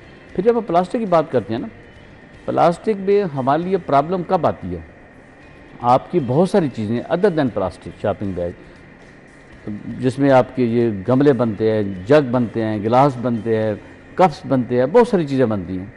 वहाँ प्रॉब्लम ये आता है कि इसमें जब हम रीयूज़ करते हैं, ये रिसाइकल करते हैं प्लास्टिक को, तो उस वक्त क्या होता है कि हमारा जो मुज़र सेहत जो प्लास्टिक्स हैं, हॉस्पिटल वेस्ट का मैं इस्तेमाल किया जाता है। उसी तरफ आ रहा हूँ कि वो जो हैज़र्डस जो चीज़ें हैं, जैसे आपका ब्लड बैग है, जिस तरह और बहुत सारी सिरिंजेस हैं, वो भी हमारे लोग उसको क्रश करके ग्रेन्यूल बना लेते हैं और उससे फिर जब वंस ग्रेन्यूल बन गया तो उससे फिर आप कुछ भी बना लें। तो ये इसको थोड़ा सा रेगुलेट करने की ज़रूरत थी। दैट्स वाई ये फिर सारी लेजिस्लेशन हुई है और अब इसमें गवर्नमेंट लेजिस्लेशन के साथ साथ रेगुलेटरी कंट्रोल के साथ साथ अवेयरनेस पे बहुत ज़्यादा जोर दे रही है, जिसके लिए आज माहौल दिन भी पे तो मनाया ये जा हमारे बुरे असरात रखते हैं, इंसानी जिंदगियों पर इनके बहुत बुरे असरात। बिल्कुल बिल्कुल तो ये बिल्कुल दोनों चीजें स्टडी तो कर ली गई, इसको इम्प्लीमेंट हम प्रॉपर तरीके से क्यों नहीं कर पा रहे? इम्प्लीमेंट हो रहा है जी। देखिए इसमें होना ग्रेजुअली, आप मैंने अर्ज़ किया ना, जब भी कोई लेजिस्लेशन होती है, जब भी आप कोई काम करते हैं, एक चीज़ आपके माशरे में राइज हो चुकी, वो इतना राजपास किया कि आप और मैं भी उसके बगैर नहीं चलते, ठीक है ना। तो उसको स्टेप वाइज इसको रेगुलेट करना था, इसलिए इसकी थिकनेस बढ़ाई गई है और इसको साथ साथ अवेयरनेस दी जा रही है, साथ साथ इसको रेगुलेट करने की कोशिश की जा रही है कि पहले स्टेप पे ये 15 माइक्रोन से 75 माइक्रोन पे चला जाए। जैसे आजकल अब तो साथ एजुकेशन इंस्टीट्यूशंस को भी साथ गवर्नमेंट ले रही है, वहाँ पे मशीन्स ऐसी लगाई जा रही हैं 3-4 यूनिवर्सिटीज़ में, अगर आपकी प्लास्टिक बोतल है तो उसमें डाल दी जाएगी और वहीं पे वो ख़त्म हो जाएगी, उसको मतलब वो क्रश कर देगी वो। तो इस तरह की चीज़ें हो रही हैं ताकि लोग बजाय इसके कि उनको दाएं बाएं फेंकें, कूड़े पे फेंकें, इधर उधर करें वो। और फिर हमारे कार्बन क्रेडिट प्रोग्राम है जिसमें वो 4 यूनिवर्सिटी में लगाई जा रही है, आप उसमें जितना डालेंगे एक बड़ी बोतल या छोटी बोतल तो आपको उसके फिर क्रेडिट्स भी मिलेंगे जी। तो इस तरह की चीज़ें की जा रही हैं इनकरेज करने के लिए, अवेयरनेस के लिए। बट मुझे लगता है कि अभी भी इसकी मैन्युफैक्चरिंग बहुत तेज़ी से हो रही है क्योंकि दुकानों पर ये मिल रहा है, बड़ी बड़ी शॉप्स हैं, होलसेल की शॉप है जहाँ पर लोग जाके लेके आ रहे हैं ना। सो हम उन पॉइंट्स को पहले क्यों नहीं चेक एंड बैलेंस, आप उनको एक टाइम फ्रेम दे देना कि आप अपने आप को शिफ्ट कर लें इस पे। ऑब्वियसली जिनका कारोबार है वो एकदम से बंद भी करके घरों में तो बैठ नहीं सकते हैं ना। नहीं, डेफिनेटली इसी तरह ही हो रहा है। गवर्नमेंट इस पर जितनी इंडस्ट्री है उसको इसी तरह रेगुलेट करने की कोशिश कर रही है। और इसमें एक और बहुत इंपॉर्टेंट चीज़ है, हमारी इंडस्ट्री जो कि प्लास्टिक से वाबस्ता काम कर रही है, उनके लिए बड़ा ज़रूरी है। देखिए एक तो आपने बेंच बनाना है, आपने डस्टबिन बनाना है, आपने कोई इस तरह की चीज़ बनानी है प्लास्टिक की, कोई इसमें इतना बड़ा प्रॉब्लम नहीं है। बट अगर आप कोई एक मर्तबान बना रहे हैं, आप कोई एक बोतल बना रहे हैं, आप कोई गिलास बना रहे हैं, आप कोई कप बना रहे हैं जिसमें आप कोई ईडेबल आइटम या कोई और डिब्बा ऐसा बना रहे हैं जिसमें आप ईडेबल आइटम को स्टोर, उसके लिए प्लास्टिक जो यूज़ हो वो अच्छी क्वालिटी का यूज़ हो, जो दाना है उसका जो ग्रैन्यूल जिसको कहते हैं वर्जिन मटेरियल उसमें यूज़ हो। यहाँ पे कोताही नहीं करनी चाहिए, इंडस्ट्रियलिस्ट को भी नहीं करनी चाहिए।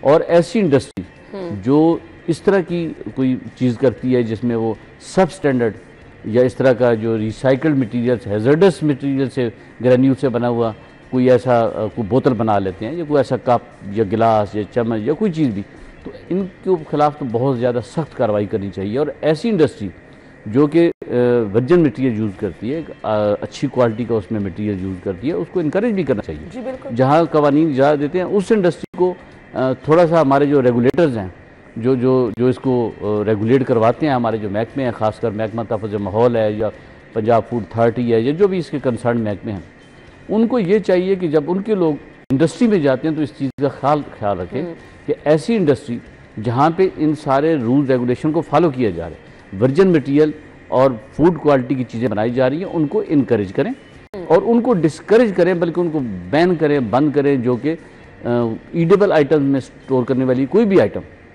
आइदर वो शॉपिंग बैग है, आइदर वो कोई और चीज़ है, और वो ऐसी कुछ सब स्टैंडर्ड मटेरियल से या किसी हैज़र्डस मटेरियल से बना रहे हैं तो उनको तो बिल्कुल बैन कर दें, उनको तो अलाउ ही ना करें बिल्कुल। लेकिन उसके साथ साथ वहाँ पे उस इंडस्ट्री को नुकसान नहीं पहुँचाना चाहिए या उनको तंग नहीं करना चाहिए जो अच्छी क्वालिटी का आपका ग्रैन्यूल वर्जिन मटेरियल यूज़ कर रहे हैं और फूड क्वालिटी की चीज़ें इस्तेमाल कर रहे हैं रॉ मटेरियल, तो उनको इनकरेज करना चाहिए। तो इन चीज़ों का हमारे रेगुलेटर्स को बहुत ख्याल रखना होगा, क्योंकि हमारी मीशत भी ज़ाहिर है इसके साथ क्या आपकी वाबस्ता है। टीमें जो हैं वो डिफरेंट टाइम टू टाइम जाकर छापे मारती हैं और इसके अलावा फाइन्स वगैरह भी किए जाते हैं? जी बिल्कुल, फ़ाइन भी है, उनके केसेस भी बनते हैं, हर चीज़ होती है, वो तो पूरे एक लेजिस्लेशन है, लेकिन उसमें थोड़ा सा हमें सोच समझ के देख के चलना होगा कि हम किसी के साथ जाती ना करो, जो गलत चीज़ें बन रही हैं उनको डिस्करेज। वो तो बिल्कुल ज़रूरी चीज़ें हैं। सोशल मीडिया आजकल बहुत बड़ा प्लेटफॉर्म है जिसके थ्रू हम पूरी दुनिया में मैसेज दे सकते हैं।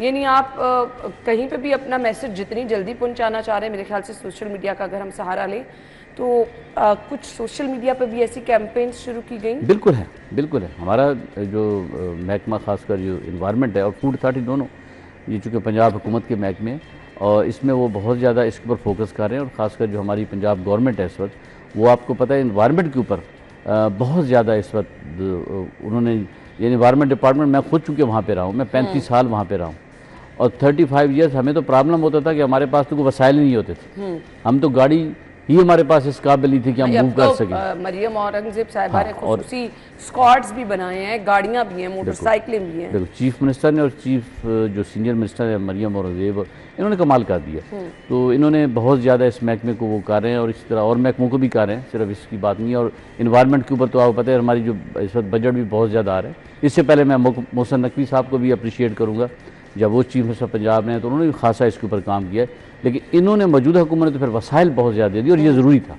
देखिए, इन्वायरमेंट का जो सब्जेक्ट है ना, इन्वायरमेंट में सबसे बड़ा प्रॉब्लम ही फाइनेंशियल रिसोर्सेज है। बिल्कुल ऐसे। जब आप कहते हैं कि जी गंदे पानी को साफ़ करें, तो गंदे पानी को साफ़ करने के लिए हम बीइंग रेगुलेटर इन्वायरमेंट डिपार्टमेंट क्या कर सकते हैं कि आप उसको एक आपने जब ऑर्डर ऑल्टरनेट पास की कर तरफ दें। जाना है तो आपको उसके लिए पैसे चाहिए होंगे।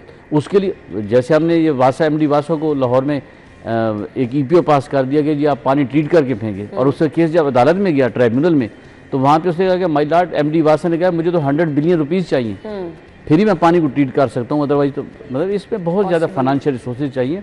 और मैं अप्रिशिएट करता हूँ मौजूदा गवर्नमेंट को कि इन्होंने बहुत ज़्यादा फाइनेंशियल रिसोर्सेज दे दिए। आज आपको देखें ना, गंद सफाई के लिए कितना फोकस किया जा रहा है, वो सारा वहाँ पे फाइनेंशियल रिसोर्सेज चाहिए होते हैं।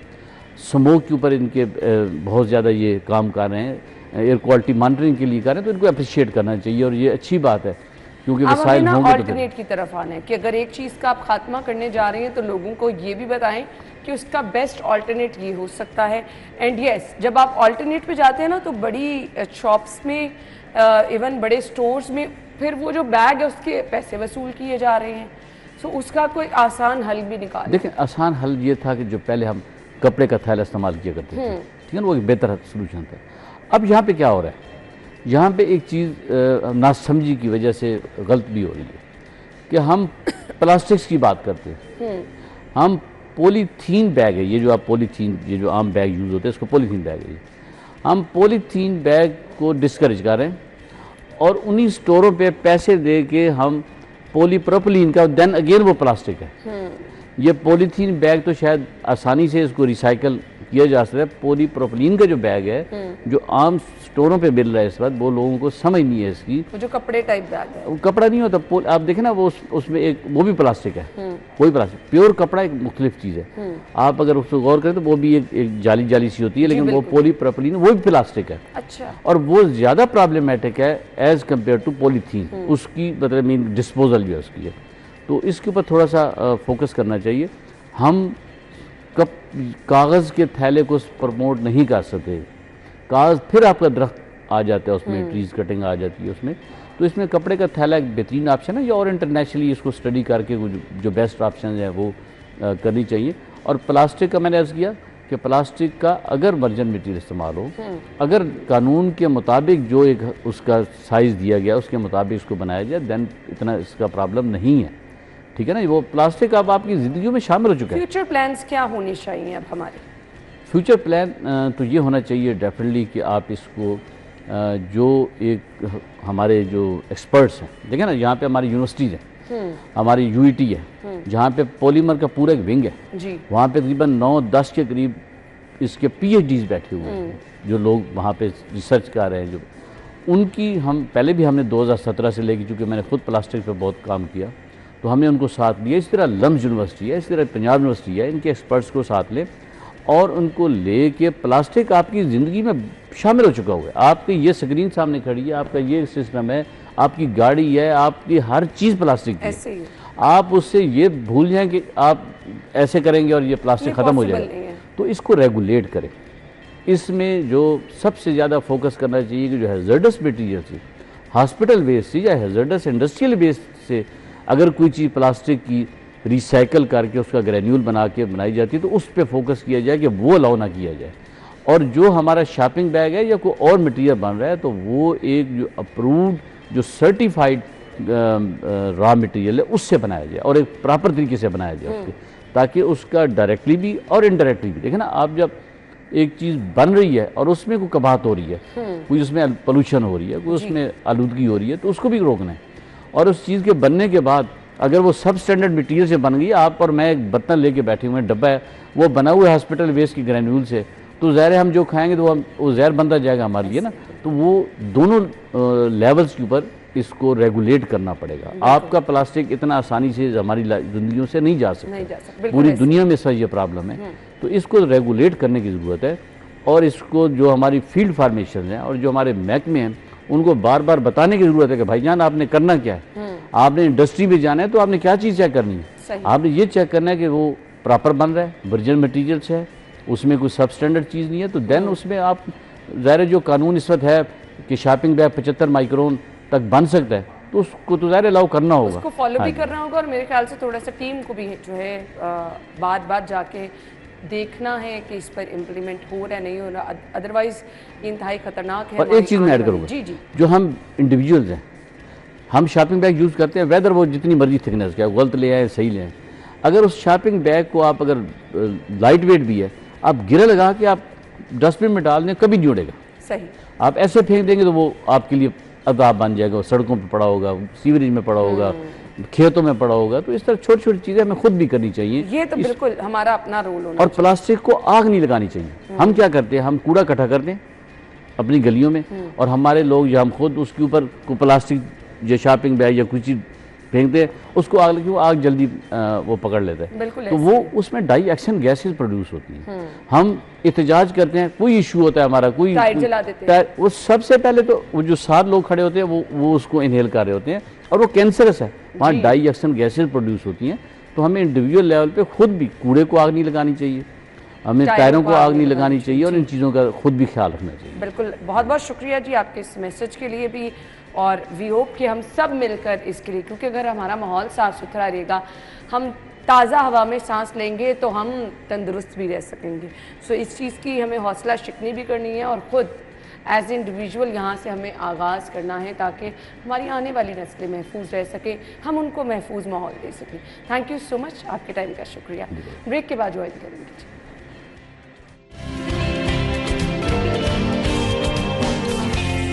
Welcome back once again. Program के इस हिस्से में जी हम आपको अपने बहुत ही ज़बरदस्त मेहमान से मिलवाने वाले हैं। वो इसलिए मैं कह रही हूँ कि मार्केट में गर्मी है ना, गर्मी के मौसम में गर्मी के तोड़ के लिए एयर कंडीशन कूलर का इस्तेमाल होता है। सो कूलर मार्केट में बहुत सारे अवेलेबल हैं, लेकिन हमारे आज के मेहमान ने कुछ कमाल कर दिखाया। वो इस तरह से जी माहौल दोस्त कूलर इन्होंने बनाया है। अब वो जो मार्केट में मौजूद कूलर है वो उनसे डिफरेंट किस तरह से है, माहौल दोस्त उसको क्यों कहा गया है, उसमें कौन कौन से ऐसे फीचर्स हैं जो कि उसको माहौल दोस्त बनाते हैं। एंड यस, जो आजकल हम सबका बहुत बड़ा मसला चल रहा है कि जी बिजली कम इस्तेमाल हो, वो वाली चीज़ हम जो है उसको सिलेक्शन करें उसकी। तो क्या ये इसके साथ साथ बिजली भी कम इस्तेमाल करेगा और फिर इसकी कॉस्ट में किस तरह से डिफरेंस है बाकी चीज़ों की। से हमारे मेहमान हैं जी नासिफ अहमद, इनको अपने प्रोग्राम में वेलकम करेंगे। अस्सलाम वालेकुम जी। थैंक यू सो मच, आपके वक्त का बहुत बहुत शुक्रिया। मार्केट में तो बहुत सारे कूलर मौजूद हैं और अब तो डिफरेंट कूलर आ चुके हुए हैं। सो आपका बेसिकली आइडिया क्या था, कैसे ख्याल आया आपको, क्या आपने कुछ डिफरेंट करना है? जैसे जैसे मार्केट ग्रो करती है, इंजीनियरिंग में नई इनोवेशंस आती हैं, उसी के अकॉर्डिंगली हम लोग पाकिस्तान में अपने महदूद वसाइल में रहते हुए मैंने एक कोशिश की कि हम अपनी इंडस्ट्री को, अपने रेजिडेंशियल में जो लोग हैं हमारी इंडस्ट्री के बहुत से ऐसे सॉल्यूशंस हैं जिसमें बहुत महंगी प्रोडक्ट्स बनती हैं, उनकी रनिंग कॉस्ट बहुत ज़्यादा होती है। तो मेरे पास एक आइडिया आया जिसमें मैंने नेचुरल एवेपोरेटिव कूलिंग सिस्टम को इंट्रोड्यूस करवाया। हमारा कूलर डिफरेंट इस तरह से है कि हमने इस प्रोडक्ट को इस तरह से डिज़ाइन किया है कि इसमें हम इलेक्ट्रिसिटी की भी बहुत सी बचत है, और हम इसमें ऐसे बड़े एरियाज़ जिनमें एयर कंडीशनिंग अफोर्डेबल नहीं है वहाँ पे हम इसको इंस्टॉल कर सकते हैं। अच्छा। बेसिक जो कॉन्सेप्ट लिया गया वो एक नेचर से लिया गया।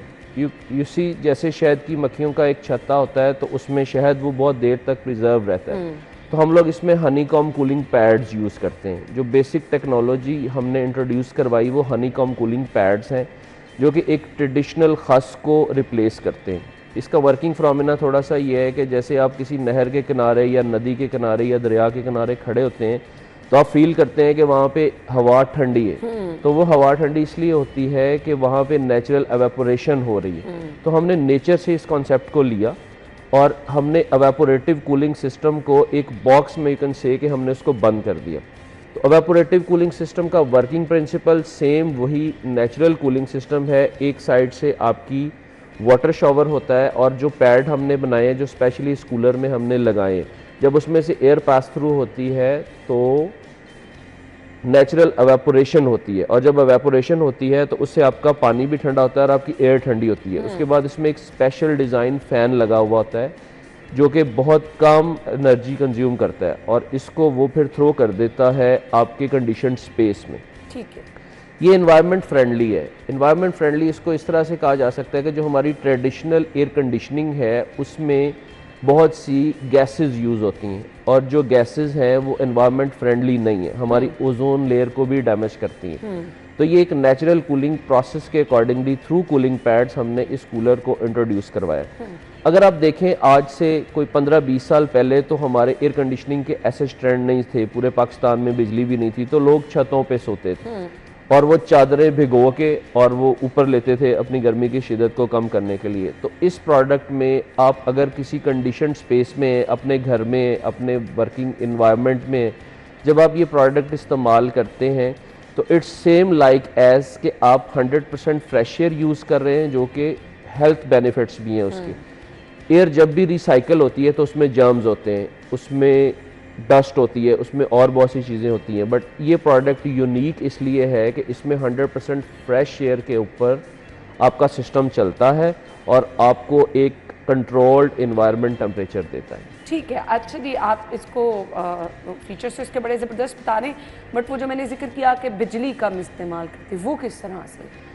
जब आप कोई एयर कंडीशनिंग सिस्टम यूज़ करते हैं तो उसमें कंप्रेसर्स यूज़ होते हैं, उसमें गैसेस यूज़ होती हैं, और वो एक बहुत ज़्यादा इलेक्ट्रिसिटी कंज्यूम करते हैं। इसमें जो टोटल इस मशीन का इलेक्ट्रिसिटी लोड है वो 1.1 किलोवाट है। मतलब अगर आप इस एरिया में किसी एयर कंडीशन को ठंडा करने के लिए लगाते हैं तो कम से कम आपको 6 to 8 किलोवाट इलेक्ट्रिसिटी लोड चाहिए।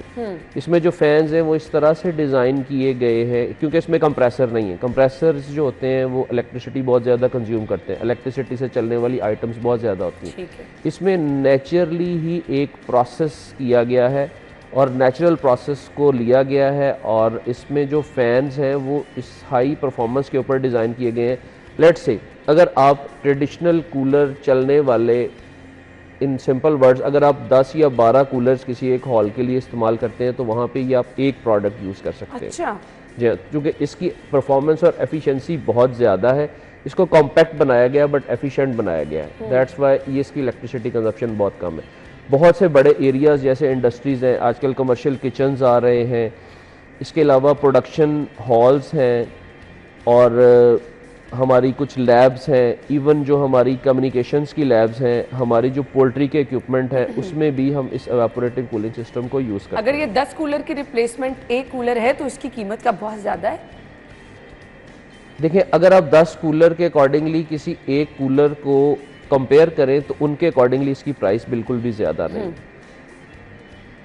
इनिशियली जब ये प्रोडक्ट आई थी तो इसकी प्राइस कंपैरेटिवली ज़्यादा थी, लेकिन जैसे जैसे हमने इसकी प्रोडक्शन को ज़्यादा किया है और हमने इसके ऊपर R&D की है तो हमने अपने लोगों के लिए इस प्रोडक्ट को बहुत ज़्यादा कोशिश की है कि हम इसको चीपर बनाएं, ताकि हम इसको जो है वो मैक्सिमम इसकी सेल्स भी कर सकें और लोगों को भी इसका फ़ायदा हो। सही। सो मुझे ये भी बता दीजिएगा कि हम बहुत ज़्यादा कहते कि जी एक चीज़ का अगर इस्तेमाल बहुत ज़्यादा हो रहा है तो उसको हमने कंट्रोल्ड इन्वायरमेंट में भी रखना है ना, कि आपका इन्वायरमेंट भी उसके फ्रेंडली होना चाहिए। आपका अगर घर का एरिया ऐसा है कि वो बिल्कुल बंद है तो क्या वो प्रॉब्लम करता है कि उस तरह से आपका कूलर जो है, क्योंकि उसको तो बिल्कुल बंद एरिया में अगर रख देंगे, हवा भी कहीं से नहीं लगेगी तो प्रॉब्लम हो जाएगी? ये प्रोडक्ट एक ऐसी है, इसको पहले डिज़ाइन किया जाता है किसी भी एरिया के लिए। लाइक अगर आप घर के लिए डिज़ाइन कर रहे हैं तो इसका डिज़ाइन क्राइटेरिया कुछ डिफरेंट है। अगर आप इसको इंडस्ट्री के लिए डिज़ाइन कर रहे हैं, किसी किचन के लिए डिज़ाइन कर रहे हैं, तो इसका डिज़ाइन क्राइटेरिया डिफरेंट है। हम इसको प्रॉपर तरीके से through software and through our expertise इसको डिज़ाइन करते हैं। बेसिकली ये कूलर अंदर नहीं रखा जाता, ये कूलर हम आउटडोर एरिया में रखते हैं। अच्छा। छत के ऊपर या बालकनी में या किसी साइड वॉल के ऊपर इसको इंस्टॉल करते हैं, तो ये बाहर से ट्रू 100% फ्रेश एयर लेता है। दैट्स वाई हम कह सकते हैं कि ये एनवायरनमेंट फ्रेंडली है, क्योंकि हम अंदर की हवा को रिसाइकल नहीं करते। बहुत से ऐसे एरियाज़ हैं जहाँ पे कोई प्रोडक्शन हो रही है, वहाँ पे फ्यूम्स हैं। जब आप वहाँ पे एयर कंडीशनर यूज़ करते हैं तो वो फ्यूम्स जो ह्यूमन पर्सन वहाँ पे काम कर रहे हैं वो इनहेल करते हैं।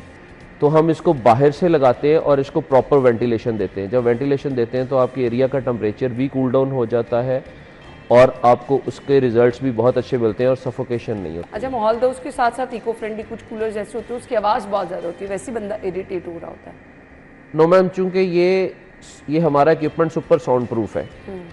बीइंग HVAC इंजीनियर, जब हम इसको डिज़ाइन करते हैं तो हम इस बात का ख़ास ख्याल रखते हैं कि आप इस प्रोडक्ट को अपने कंफर्ट के लिए यूज़ कर रहे हैं।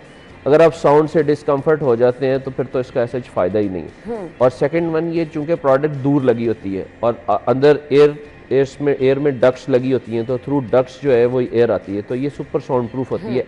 ऐसा नहीं होता कि ये आपको डिस्टर्ब करे। Just like an air conditioner, you can feel कि आपका एरिया ठंडा हो रहा है, बट ये नहीं है कि उसमें कोई नॉइज़ है। और जब आप इसमें बैठते हैं इवन रात में और इवन दिन के दिनों में, तो आपकी बॉडी बहुत फ्रेश रहती है। फ्रेश इसलिए रहती है कि आप उसमें ऑक्सीजन को इनहेल करते हैं। रिसाइकल जब भी कोई एयर होती है तो उसमें जर्म्स भी होते हैं, कंटामिनेशन भी होती है, लेकिन जब 100% फ्रेश एयर में आप नॉर्दर्न एरियाज़ में जाते हैं, आप किसी नदी के, किसी दरिया के किनारे खड़े होते हैं, तो यू फील वेरी फ्रेश। तो आप अपने बंद कमरे में बैठ के हमारी प्रोडक्ट से वही वाला जो है वो माहौल क्रिएट कर सकते हैं। अच्छा, एक ये भी इशू होता है ना कि मॉनसून में कहते हैं ये वाटर कूलर वगैरह जो होते हैं उस तरह से काम नहीं करते, इफेक्टिव नहीं होते हैं, तो इसका क्या रोल रहता है? ये बात बिल्कुल ठीक है, क्योंकि ये एक नेचुरल प्रोडक्ट है। इसकी वर्किंग परफॉर्मेंस उस वक्त बहुत अच्छी होती है जब हवा में नमी का तनासब कम होता है। लेकिन हमारी बहुत से एरियाज़ ऐसे हैं और हमारे कूलर का डिज़ाइन ऐसा है कि हम इसको हाई एयर वेलोसिटी के ऊपर डिज़ाइन करते हैं। इवन जब आपका मौसम सफोकेशन वाला होता है, आप किसी एयर के डायरेक्ट सामने खड़े होते हैं तो आप कंफर्टेबल फील करते हैं। ये बात बिल्कुल ठीक है कि बहुत अच्छा परफॉर्म नहीं करता, लेकिन ये परफॉर्मेंस कम ज़रूर हो जाती है। जब मानसून का मौसम आता है तो यू कैन से कि it's work about 60-55% on 60-55% efficiency. सही। मैसेज क्या होगा जी देखने वालों का? मेरा मैसेज ये है हमारी यंग जनरेशन के लिए और सब दोस्तों के लिए कि हमें ऐसी इनोवेटिव प्रोडक्ट्स के ऊपर काम करना चाहिए जो हमारे माहौल को क्लीन रखें। हमें बहुत सी ऐसी प्रोडक्ट्स के ऊपर काम करना चाहिए कि हम रिसाइकलिंग की तरफ जाएं और हम अपने इन्वायरमेंट को क्लीन रखें और हम अपने बच्चों को आने वाले वक्त में एक साफ़ सुथरा, एक नीट एंड क्लीन इन्वायरमेंट दें। क्योंकि आजकल जो पोजीशन है, साल में आप देखें हमारे पास स्मोक आती है, हमारे पास बहुत सी डस्ट आती है, हमारी ओजोन लेयर डैमेज हो रही है, इन्वायरमेंट क्लाइमेट चेंज है, गर्मियों का सीज़न बहुत लंबा होता है, सर्दियों में ऐसे वो इन्वायरमेंट नहीं मिलता जो पहले था। तो अगर हम इन छोटी छोटी चीज़ों का ख्याल रखें तो मेरा ख्याल है कि हम आने वाली अपनी नस्लों को एक अच्छा इन्वायरमेंट दे सकते हैं, बहुत बड़े मिसाइल से बचा सकते हैं। और ये आज ही हमें करना है, अदरवाइज आने वाला टाइम, जैसा कि हमने अपने पहले सेगमेंट में भी बात की है कि हमने अपने आप को प्लास्टिक फ्री बनाना है। प्लास्टिक बैग जितना नुकसान पहुंचा रहे हैं, तो ये वो समहाउ चीज़ें हैं कि हमें मिलजुल कर इन तमाम चीज़ों पर गौर भी करना होगा और अपने माहौल को साफ़ सुथरा बनाने के लिए, अपनी फ़िज़ा को साफ़ सुथरा बनाने के लिए हमें अपना किरदार अदा करना होगा। थैंक यू सो मच, आपके टाइम का बहुत शुक्रिया। हम ब्रेक के बाद आएंगे।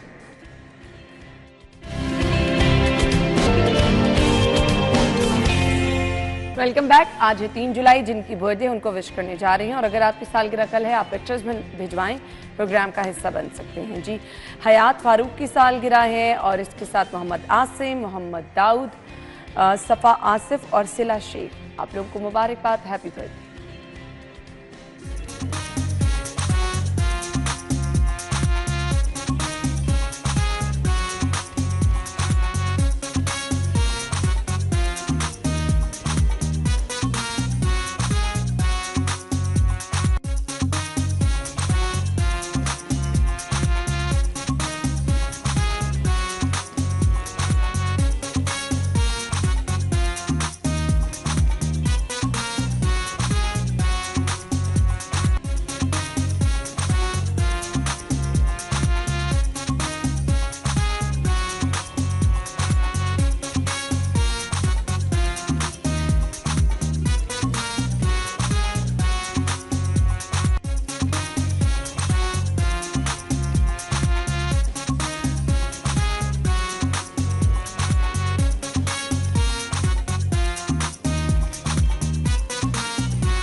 Happy birthday once again. तो ये स्पेशल सेगमेंट सिर्फ और सिर्फ आप ही लोगों के लिए है, तो इसको मज़ीद स्पेशल आप ही लोग बना सकते हैं।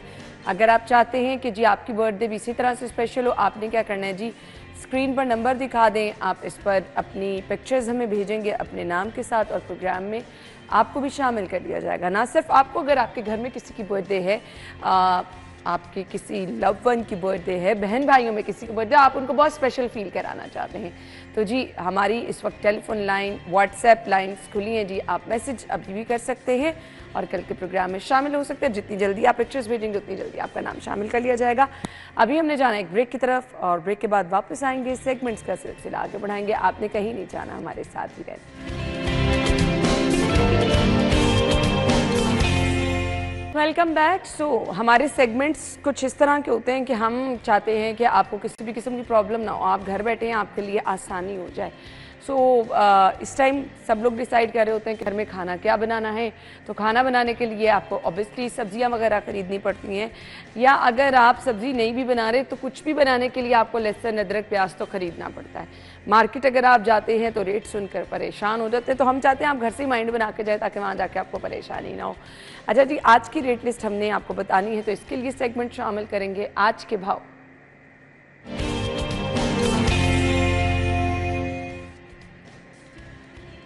तलहा मौजूद है ओपन मार्केट के। शहर के मुख्तलिफ बाज़ारों में हमारे रिपोर्टर्स जाते हैं ताकि हर जगह का ट्रेंड भी पता चल जाए, रेट भी पता चल जाए कि क्या है।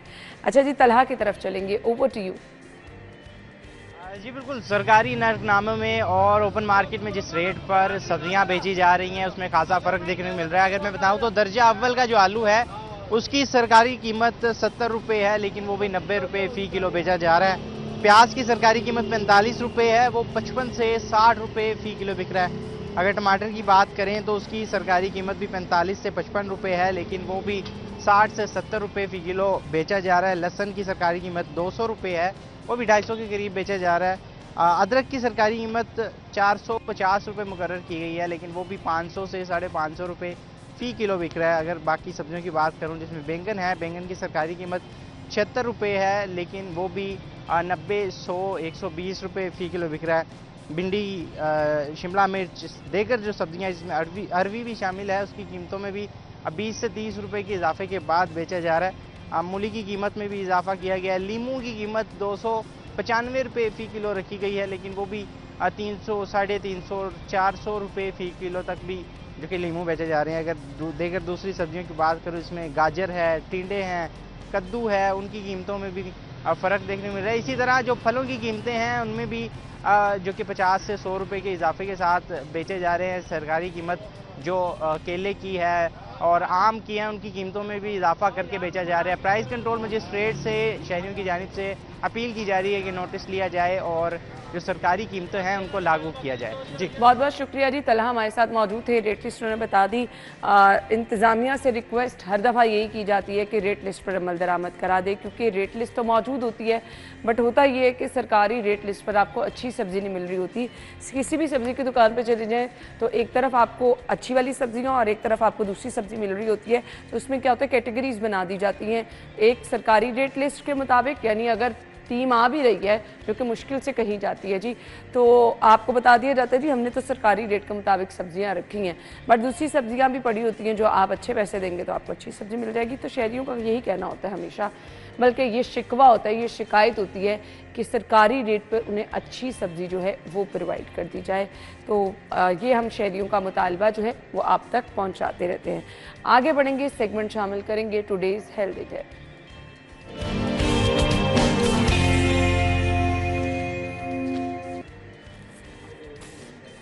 अच्छा जी, अब हम आ रहे हैं जी आज की हेल्थ टिप की तरफ। चीज़ें हम वो बताते हैं जो कि आप रूटीन में इस्तेमाल तो कर रहे होते हैं लेकिन वो आपके लिए फ़ायदेमंद कैसे हो सकती हैं वो जी आपके साथ शेयर कर लेते हैं। आलू बुखारा आमतौर पर सभी लोग इस्तेमाल करते हैं, लेकिन उसके फ़ायदे क्या क्या हैं जी।